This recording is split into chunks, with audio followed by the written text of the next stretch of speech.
Wow. Hi, everybody. How we doing so far? Give me something. Give me a little something to work with. I love you too. So much you have no idea. So I think it's important before I launch into the talk of unconventional solutions that I tell you where the hell I come from, because I obviously don't come from here. Although I love Vancouver like it's my own, thank you for allowing me to be here, it's not. I was born in Dundee, Scotland, as you can tell by my thick accent, and was immediately whisked to Tunisia by my father, who's in the oil business, so he dragged my ass around everywhere. He took me to London, England, and then he took me to Calgary at age 5. So I'd not really seen consciously any real culture at that point. Just as I was getting settled in my school years and starting to make some friends, he decided that was a bad idea, so he took me to Dartmouth, Nova Scotia, tourist destination. Dartmouth, forever. Raised there till I was 15 years old, and when I was there, I started to learn things really quickly. A, how not to get my ass kicked every day. B, how to kick some ass if I needed to. And C, how people do so much with so little. How to make a $380 bi-weekly paycheck make sense for you and a family. We can't even imagine that, right? It's tough. My dad, just to spice it up a little, got transferred to Nigeria to Warri first, and didn't want me to come. He said, "Oh, you're the man of the house now. You hang out here." I don't listen so well. I went there at Christmas on my 15th year and touched down, chinos, shirt tucked in, think I'm tough as hell. No power in the airport. And a lot of dudes with big-ass guns. Scared the shit out of me. Instantly, obviously. All the tough guy stuff from Dartmouth evaporated quick. So we're driving to the compound, and I say that word because it's a compound, a fenced-off, military-guarded spot. And I see things that I've only ever seen on television or in movies before, and it affects me so deeply that I want to explore it. So I spend the next 3 years, about 10 months of that, exploring Nigeria and understanding the people and the poverty and the struggle and what the hell is going on. And how don't we know about this? Why don't we understand that this is happening? I don't know. This should be major news every day. There's death everywhere. And people are making so much with so little. Unconventional solutions to big problems. Fast forward, I decided to go to university because I want to make a change. I'm going to do something. So I decided to study pre-law philosophy and psychology, obviously.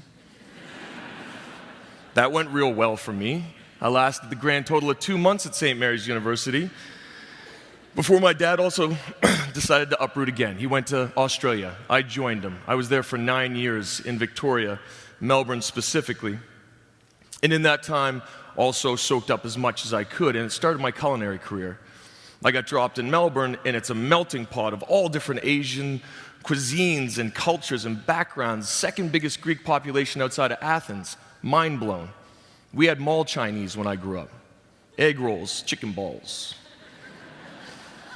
So I traveled through Asia specifically because I wanted to find the cuisine and see what was going on. And in that, saw the solutions to cooking. You could cook in an 80 square foot spot with an induction burner, with a crock pot, with a wok, and make some of the most delicious food I'd ever had.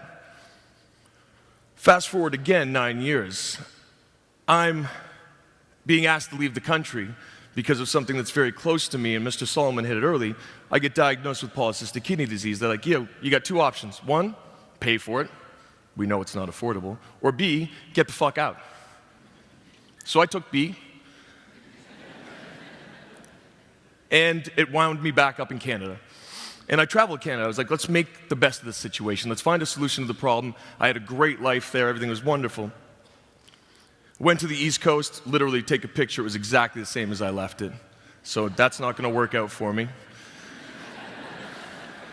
Go to Toronto. It doesn't like me. I don't care for it too much. Love it now. And go all the way across and find myself in Vancouver and find myself immediately in love with this city. And I can't put my finger on it, And it comes to me later in life, I didn't fall in love with Vancouver because of what it was, but because of what I believed it could be. The opportunities were boundless. The downtown east side has got so many beautiful heritage buildings that are uninhabited. Why is nobody down here? In any other major city, this is where you would hang out. This is the meatpacking district. This is the coolest spot in our city. So I go to work for 2 years for another restaurant group. That doesn't work out for me. Decide to consult for a little while. Also does not work out for me. I was a great consultant, as you can imagine. And opened my first restaurant called Bonita, named after my mom, also featured on my neck. Hi, Mom. A block away from Pigeon Park. So for those of you unfamiliar with the downtown east side, we all have one in major cities, the Lower East Side. It's an impoverished area of beautiful architecture, struggle and pain, and also beauty. The most courage, the most love exists in that neighborhood here, and I believe it does in other places. But people are terrified of it, because what's the solution? If I can't solve it, I have to look the fuck away. No, absolutely not. The most enriching neighborhood, and one of the most wonderful places on earth. So I decided I'll do business there because walk-by traffic is so huge.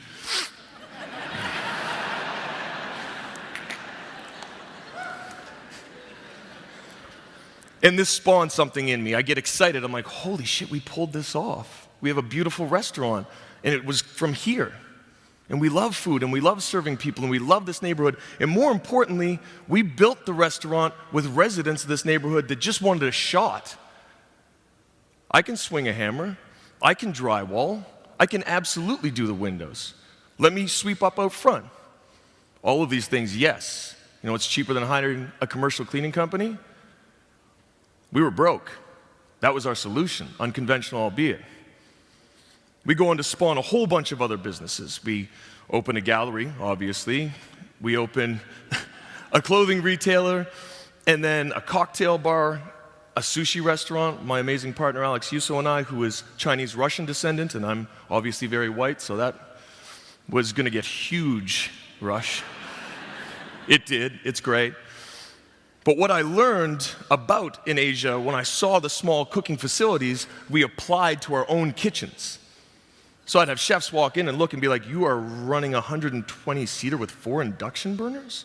Like, yeah, $400, TNT.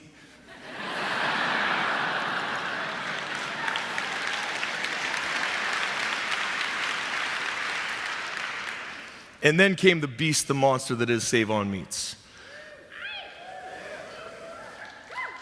You gave me goosebumps with that, by the way. Save-On is one of those projects that comes once in your life. I believe this firmly. You get one shot at this. And I think we all have that moment. It's where the deal crosses your desk. And you're like, whoa, whoa, whoa, whoa. To give it a little background, I lived in East Vancouver the whole time that I've been here. And at the end of my consulting career, I found myself living with my best friend Alex Yuso on his couch in a 400-square-foot apartment. It's safe to say I hit rock bottom. I was bottomed out. I had a vehicle, which was all right, and a little bit of money in the bank. But I used to frequent Save-On. I used to go there for 2 reasons. One, because the burger was $3.99 and I could be full for 6-7 hours, heartburn aside. And 2, because of the former owner and his passion and compassion for the neighborhood. It was infectious. He did this for 57 years prior to me. People would walk in and put 81 cents in change on the counter, and he would say, sure, let's figure something out. He would lend the money all the time until Welfare Wednesday came. Always. Not one person didn't pay him back.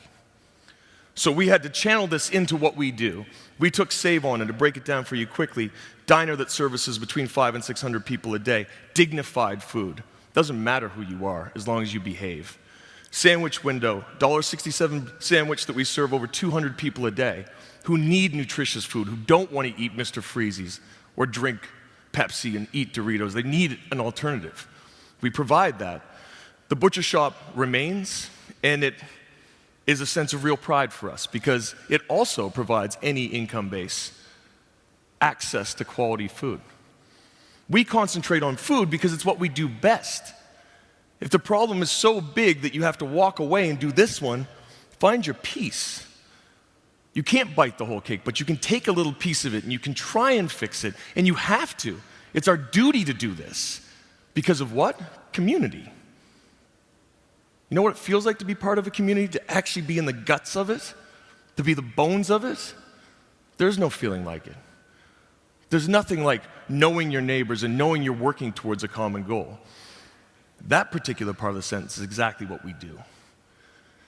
So, looking at the downtown east side from an outside perspective, we have heroin addicts, crack addicts, meth addicts. And that's how we describe them. That's the language we use. Human fucking beings with addiction issues.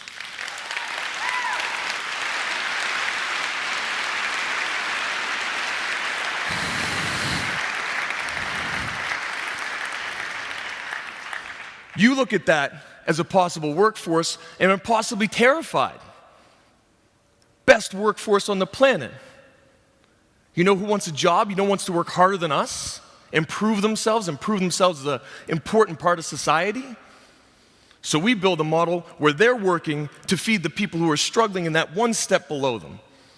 Today, and every other day, we service 7 single-room occupancies, small-room hotels, in the downtown east side, 482 meals. Meals they didn't get before that. You ever been hungry? You know what that feels like? Hangry, pissed off? Imagine that in that situation. Unacceptable. This is your first step back, and it works. People get fed. They understand there's somebody there that's compassionate. We can go and talk to these people, and maybe they'll put us on. Maybe I can do a job with them. It can be 4 hours a week. Yes, it's an unconventional workplace. Yes, it's an unconventional solution, but we wouldn't do anything else. Once you begin the path, that journey, and you become fulfilled by it every day, it's like second nature. It's what you do. Every single person in this room has an itch. Scratch it. Do that. And don't be scared. Do not be afraid. We failed so hard. In every way that you could fuck this meal program, we did it. Every way. You could write them all down and be like, oh yeah, that one too. We did that. But that didn't stop us, and it won't stop us. For clarity, this journey has broken me. I've lost friends, the most important person in my life, and had to rebuild because the level that I took my own brain and exhaustion to literally almost killed me. I changed nothing. And I tell you, there is nothing more invigorating than understanding how flawed you are and still believing that you can do good. I'll leave you with one story.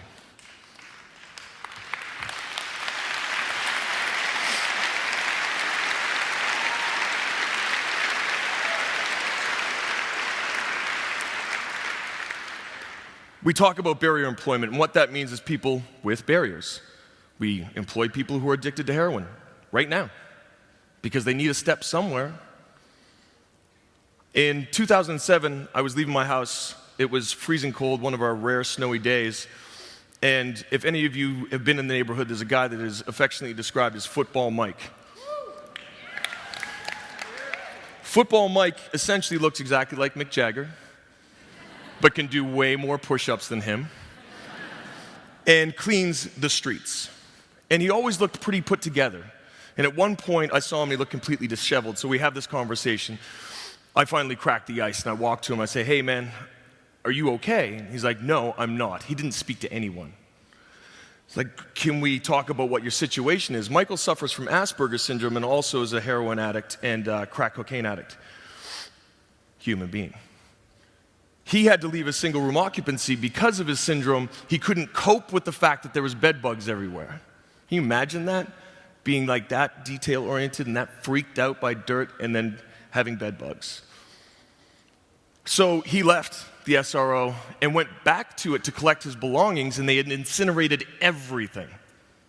All of his clothing, non-issue. All of his family photos.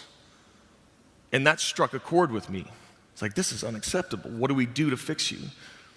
You can't fix somebody, you can only give them a leg up. Mike and I went for a beer, and we discussed the situation. We got him housing, stabilized with great partners of ours. And Mike has worked for me 7 days a week, 7 a.m. to 7 p.m. He works on my hours every single day. And we couldn't do what we do without him. The reason the streets are so clean in front of my establishments? Mike Haggerty. Best dude out. But nobody else would give him a shot. The solutions that we see in our conventional aren't necessarily a solution at all. Think outside the box. Enrich your neighborhood. Just do the right thing. Thank you.